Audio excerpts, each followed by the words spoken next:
ఖమ్మంలో నకిలీ కోచ్లతో 30 ఏళ్లుగా క్రికెట్ అకాడమీ నడుపుతున్నారని క్రికెటర్లు ఆరోపిస్తున్నారు. వేలకు వేలు ఫీజులు తీసుకుంటూ ఒక్కరిని కూడా రంజీలకు పంపలేదని కూడా చెబుతున్నారు.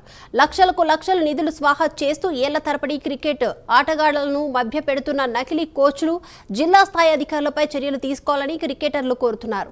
అర్హతలున్న తమకు అవకాశాలు ఇవ్వడం లేదని సీనియర్ క్రికెటర్లు ఆవేదన వ్యక్తం చేస్తున్నారు. ఖమ్మం క్రికెట్ అకాడమీని ప్రక్షాళన చేసి మంచి కోచ్లను ఏర్పాట్లు చేయాలని, క్రికెట్ అసోసియేషన్ కు వచ్చే నిధులు క్రీడాకారులకు ఉపయోగించేలా చర్యలు తీసుకోవాలని డిమాండ్ చేస్తున్నారు. లీగ్స్ ఆడారు అక్కడ మీరు అంతే, ఓకేనా? రైట్. మామూలుగా జస్ట్ డైల్లో చూస్తే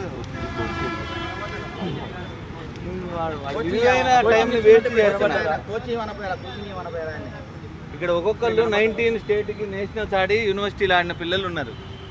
మతినే ఆయన దేనికి ఆడలేదు. ఆయన అసలు క్రికెటర్ కాదు. ఆయన ఒక ప్రైవేటు టోర్నమెంట్ నిర్వాహకుడు. ఆయన ఈ నెక్స్ట్ కోచ్ మీరేనా? కోచ్ మతిన్ గారా మీరా? ఇద్దరు కోచ్లే. మీ పేరు? మీ క్వాలిఫికేషన్ ఏంటి? ఇండియాకి ఏమైనా రిప్రజెంట్ చేశారా? స్టేట్కి, జిల్లాకి, యూనివర్సిటీకి, ఖమ్మం నగరానికి? హైదరాబాద్లో లీగ్స్ ఆడారు. మీరు సర్టిఫైడ్గా దేనికి ఆడలే. మీరు ఇక్కడ కోచ్ అంటే పర్మనెంట్ కోచింగ్ టెంపరరీ ఉత్తగా ఆడిపిస్తారు. మతిన్ గారే కోచ్ ఇక్కడ. మీరు ఎక్కడ ప్రాబ్లం? మానవతా దృక్పథంలో నేను ఆ రోజు రిక్వెస్ట్ చేసిన, నా జీవితం క్రికెట్లో ఆగమించాను, నాకు ఏదైనా అవకాశం చూడండి అంటే అప్పుడు ఈ నెట్ ఉంటే నేను ఆడుకుంటూ బ్రతుకుతా. ఇట్లానే దీని మీద జీవితం నడుస్తున్నారు. అసలు హైదరాబాద్ క్రికెట్ అసోసియేషన్ని మీరు ఛాలెంజ్ చేయట్లేదు. మీరు హైదరాబాద్ క్రికెట్ అసోసియేషన్ని నిందేయాలి. మనం ఫస్ట్ ప్రైవేటు ఇన్స్టిట్యూట్లు ఎందుకు పెట్టుకుంటున్నారు సార్? కోచ్ అనే పదానికి డెఫినేషన్ ఏంటంటే సర్టిఫికెట్ అఫీషియల్. నేను మా ఇంటి degree first year discontinue sir. 90 నుంచి నేను క్రికెట్ రంగంలోనే ఉన్నా.